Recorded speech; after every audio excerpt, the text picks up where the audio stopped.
যে ৬ ধরনের সমস্যা থাকলে স্ট্রবেরি খাওয়া নিষেধ। হ্যাঁ সুপ্রিয় দর্শক মণ্ডলী, আজকের ভিডিওটিতে আপনাদেরকে জানাবো যে এমন ৬টি সমস্যা রয়েছে যে ৬টি সমস্যা আপনার থাকলে বা এই ৬টির কোনোটি যদি আপনার থাকে তাহলে আপনার স্ট্রবেরি খাওয়া যাবে না। আজকের ভিডিওটিতে সেটি জানিয়ে দিচ্ছি। স্ট্রবেরি অত্যন্ত পুষ্টিগুণে ভরপুর একটি ফল, তবে কিছু বিশেষ শারীরিক অবস্থার কারণে কিছু মানুষের জন্য এটি খাওয়া উচিত নয় বা সতর্কতার সঙ্গে খাওয়া উচিত। তো সুপ্রিয় দর্শক মণ্ডলী, আপনি স্ট্রবেরি খেতে পছন্দ করেন কিনা অবশ্যই কমেন্ট করে জানান। তো সুপ্রিয় দর্শক মণ্ডলী, welcome to my channel digital health tips. স্বাস্থ্য বিষয়ক যে কোনো পরামর্শ পেতে চ্যানেলটি এখনই সাবস্ক্রাইব করুন। তো সুপ্রিয় দর্শক মণ্ডলী, আসুন আপনাদেরকে জানিয়ে দিই যে এই ৬ ধরনের মধ্যে কোনোটি আপনার আছে কিনা সেটি অবশ্যই আপনারা একটু জেনে যান। থাকলে অবশ্যই স্ট্রবেরি এড়িয়ে চলবেন।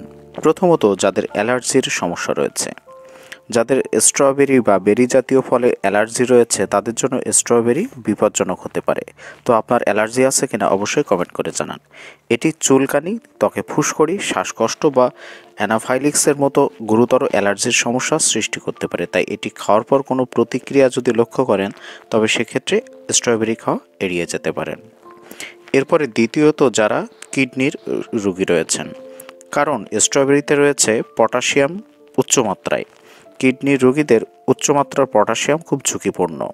কিডনির কার্যকারিতা কমে গেলে শরীর থেকে পটাশিয়াম ঠিকমতো বের হতে পারে না, যেটি হার্টের জন্য ক্ষতিকর।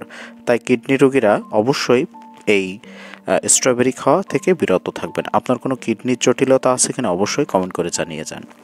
এছাড়া যদি অতিরিক্ত অ্যাসিডিটি বা গ্যাস্ট্রিকের সমস্যা থাকে তবে সেক্ষেত্রে আপনাকে এই স্ট্রবেরি খাওয়া এড়িয়ে যেতে হবে। স্ট্রবেরিতে প্রাকৃতিক অ্যাসিড অর্থাৎ সাইট্রিক এবং ম্যালিক অ্যাসিড থাকে। এই অ্যাসিডগুলো অ্যাসিডিটি বা গ্যাস্ট্রিকের সমস্যা বাড়িয়ে দিতে পারে। তাই আপনার গ্যাস্ট্রিকের সমস্যা থাকলে অবশ্যই স্ট্রবেরি সীমিত পরিমাণে খাবেন। আপনার গ্যাস্ট্রিকের সমস্যা আছে কিনা অবশ্যই সেটি কমেন্ট করে জানিয়ে যান। এছাড়া যারা ডায়াবেটিস রোগী রয়েছেন, স্ট্রবেরি কম গ্লাইসেমিক ইন্ডেক্স যুক্ত হলেও এতে চিনি রয়েছে। তাই যারা ডায়াবেটিসে ভুগছেন তাদের অবশ্যই চিকিৎসকের পরামর্শ নিয়ে খেতে হবে, অথবা আপনি অল্প পরিমাণে খেতে পারেন। তো আপনার ডায়াবেটিস আছে কিনা অবশ্যই আমাদেরকে কমেন্ট করে জানিয়ে যান। এছাড়া যারা রক্ত পাতলা করার ওষুধ খাচ্ছেন তাদেরও কিন্তু এই স্ট্রবেরি খাওয়া যাবে না, কারণ স্ট্রবেরিতে ভিটামিন কে রয়েছে, যেটি রক্ত জমাট বাঁধার প্রক্রিয়ায় ভূমিকা রাখে।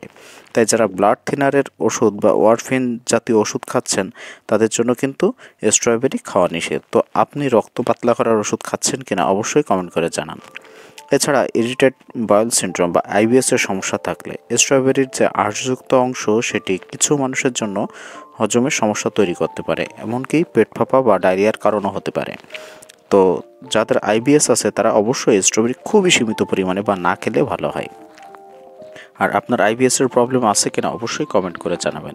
যদি আপনার কোনো শারীরিক জটিলতা থাকে সেক্ষেত্রে স্ট্রবেরি খাওয়ার আগে অবশ্যই আপনার নিকটস্থ যে চিকিৎসক রয়েছে তার সাথে পরামর্শ করে তাই খাবেন। আজকের ভিডিওটি পর্যন্তই ছিল। সবাই ভালো থাকবেন, সুস্থ থাকবেন। ধন্যবাদ।